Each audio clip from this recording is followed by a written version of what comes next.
mengenang korban pembantaian di Banyuwangi.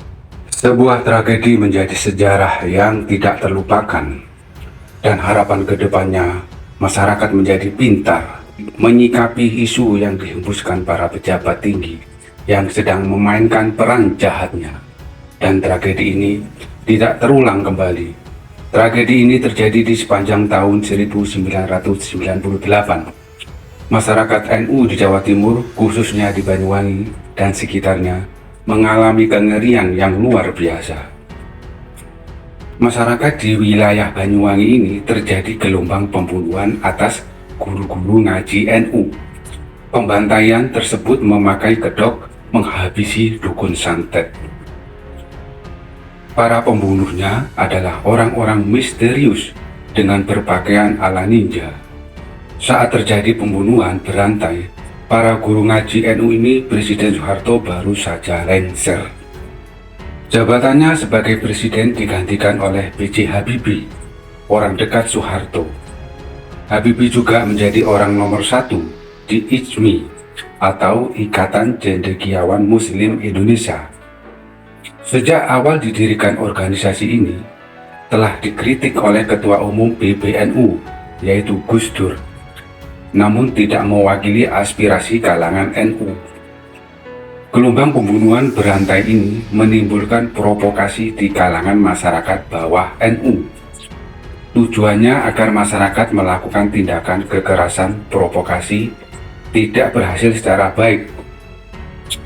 Awalnya pembunuhan dilakukan terhadap orang-orang yang dituduhkan sebagai dukun santet oleh orang-orang yang terlatih. Mereka bergerak cepat dari kampung ke kampung sang pembantai setelah bertindak lalu menghilang. Tampak sekali para pembunuhnya adalah pasukan terlatih. Hanya ada dua kemungkinan. Mereka yang terlatih adalah para jawara atau pasukan khusus militer. Setelah itu pembunuhan beralih terhadap guru-guru ngaji di kalangan NU. Hal ini tentu menimbulkan keresahan, simpang siur, saling tegang, saling tuduh dan curiga di kalangan bawah NU.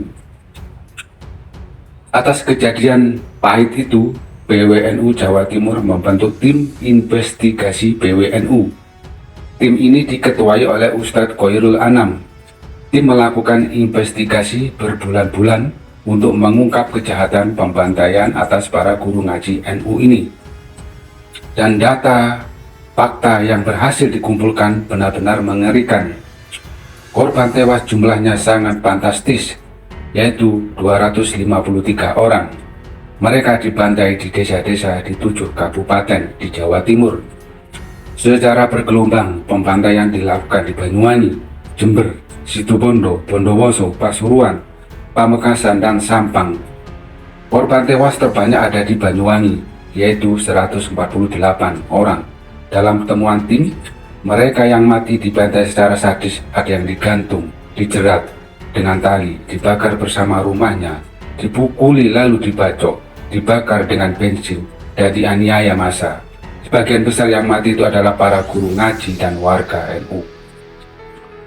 Bahkan diantaranya ada pengurus ranting NU dan pengurus masjid. Temuan penting lain dari tim adalah adanya keterlibatan sejumlah pejabat setempat dalam pembunuhan berantai tersebut. Yang disebut-sebut adalah Bupati Banyuwangi, Purnomo Sidi, Komandan Kodim Letnan Kolonel Subira Harjo, dan Kepala Polres Banyuwangi Letnan Kolonel Edi Murdiono. Salah satu bukti kuat yang ditemukan tim investigasi adalah fotokopian radiogram Bupati yang ditujukan kepada para kepala desa. Radiogram ini dikirim lewat para camat di wilayahnya. Tertanggal 10 Februari 1998 bernomor 300-70-439 0131-1998. Instruksi radiogram itu adalah agar aparat di bawah mendata orang-orang yang diduga berpraktek sebagai dukun. Hasilnya adalah daftar mereka yang dianggap sebagai dukun. Daftar ini jatuh ke tangan khalayak umum. Daftar ini menjadi salah satu pemicu gelombang kekerasan yang berujung pada pembunuhan para guru ngaji. Jumlah korban melonjak drastis Selama bulan Juli, Agustus, dan September 1998, ada seratusan lebih korban, termasuk sejumlah guru ngaji dan para ulama setempat. Para pelakunya sangat profesional dan bukan penduduk setempat. Pelakunya adalah orang-orang berpakaian ala ninja yang beroperasi secara rapi dan sistematis. Tim investigasi PWNU menemukan provokatornya ternyata terdiri dari para gerombolan preman dan bromocora. Salah seorang yang pernah disebut Ustadz Khairul Anam dalam memamerkan temuan investigasinya adalah Agus Indriawan. Ia adalah preman yang sehari-harinya berprofesi sebagai calo pengujian kendaraan bermotor di kantor DLLAJ Banyuwangi. Kelompok Agus ini merekrut para pembantai yang berasal tidak hanya dari Banyuwangi, ada yang datang dari Surabaya dan sekitarnya. Laporan tim investigasi PWNU menyebutkan rekrutmen komplotan Agus dilakukan secara terencana dan rahasia.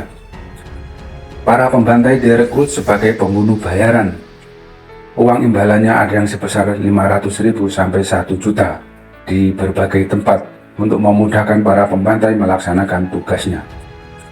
Komplotan itu memberikan rambu khusus setiap calon korban di sekitar rumahnya, diberi tanda panah merah menandakan orang korban harus dibantai. Ketika isu ini menghangat dan praktek-praktek pembunuhan terus terjadi, harian Republika 1 Oktober 1998 yang dekat dengan Ijmi membuat berita sensasi. Koran ini menuduh orang-orang ex-Partai Komunis Indonesia membayar orang-orang untuk membunuh sejumlah dukun santet Banyuwangi, padahal yang dibunuh adalah para guru ngaji NU. Sehingga berita ini membuat penyesatan spanduk-spanduk atas nama DDII yang didirikan orang-orang ex-Masumi bertebaran di berbagai jalan besar. Mereka menuduh dan mengingatkan munculnya bahaya komunis. Tuduhan ini sama dengan yang dilakukan militer. Saat itu militer menggunakan pola stigma komunis untuk menciptakan kesimpangsiuran dan mengalihkan siapa pelaku sebenarnya. Dandim 0825 Banyuwangi Letkol Infantri Subiharjo dalam dialog masalah santet di Polres Banyuwangi pada 23 September 1998 mengemukakan hal yang sama. Bahkan Kepala Kepolisian RI mengatakan bahwa pola tindakan para pelaku pembantai disusupi gerakan PKI. Di sini tampak adanya saling dukung analisis yang sangat sistematis. Analisis seperti itu tidak dipakai oleh tim investigasi PWNU. Ketika diadakan penyelidikan lebih jauh, ternyata ada beberapa anggota ABRI yang terlibat dalam pembantaian keji tersebut. Paling tidak ada 2 oknum anggota ABRI yang diduga tersangka dalam pembantaian di Banyuwangi. Majalah DNR edisi nomor 017 12 Desember 1998 juga mencatat keterlibatan 4 oknum anggota ABRI. Sayangnya pihak ABRI membantah keterlibatan 4 oknum tersebut. Melalui siaran pers pada 10 Oktober 1998, bantahan itu dilakukan padahal Kepala Direktorat Reserse Polda Jawa Timur telah memberi keterangan kepada pers pada 9 Oktober 1998 tentang penangkapan 4 oknum ABRI. Jadi kesan menutupi adanya keterlibatan anggota ABRI tampak jelas. Gus Dur sebagai ketua PBNU benar-benar geram melihat kenyataan itu. Namun ia tetap hati-hati. Gus Dur menyerukan agar orang NU tidak sembrono menuduh ada penyusupan komunis meskipun itu telah dilontarkan dan provokasi oleh Republika dan dikampanyekan militer. Seruan Gus Dur kemudian dibacakan oleh Kiai Haji Said Akil Sirot di halaman kampus UI Salemba, Jakarta pada 1 Oktober 1998. Kiai Said Akil Sirot mengingatkan agar orang-orang NU tidak menjadi korban terus. Masyarakat NU jangan mau menjadi objek yang dihadap-hadapkan dengan sosok yang dibuat-buat. Padahal kenyataannya pelakunya sangat terlatih, bukan bayangan yang dibuat-buat. Seruan ini untuk mengkritik tuduhan para pejabat dan harian Republika yang dekat dengan Ijmi serta spanduk-spanduk DDII. Mereka mengaitkan pembunuhan berantai itu dengan gerakan komunis. Pada 14 Oktober 1998, tokoh-tokoh NU mengadakan rapat di Tuban yang diikuti oleh 2.000 kiai. mereka bertemu dengan para pejabat keamanan dari Jawa Timur. Para kiai langsung menghujani para pejabat. Mereka menyebut pejabat keamanan memberi dukungan dalam pembunuhan berantai guru ngaji NU itu. Peristiwa ini kemudian menimbulkan sebuah analisis adanya operasi tertentu. Gus Dur setelah itu menyebut adanya operasi Naga Hijau yang menjadi korban adalah warga NU. Menjelang pemilihan umum tahun 1999, adanya penggunaan isu komunis dimaksudkan untuk menggilas orang-orang NU dan mengaduk-aduknya, mengipasnya, antara lain Republika dan spanduk-spanduk DDII yang memperoleh angin karena Habibie saat itu sedang menjadi presiden. Kasus pembantaian para guru ngaji ini oleh Komnas HAM pernah hendak diselidiki kembali. Pada tahun 2007, ada niat untuk menjadikan kasus ini PO berindikasi kuat pelanggaran HAM, tapi hasilnya tidak menunjukkan kemajuan apapun.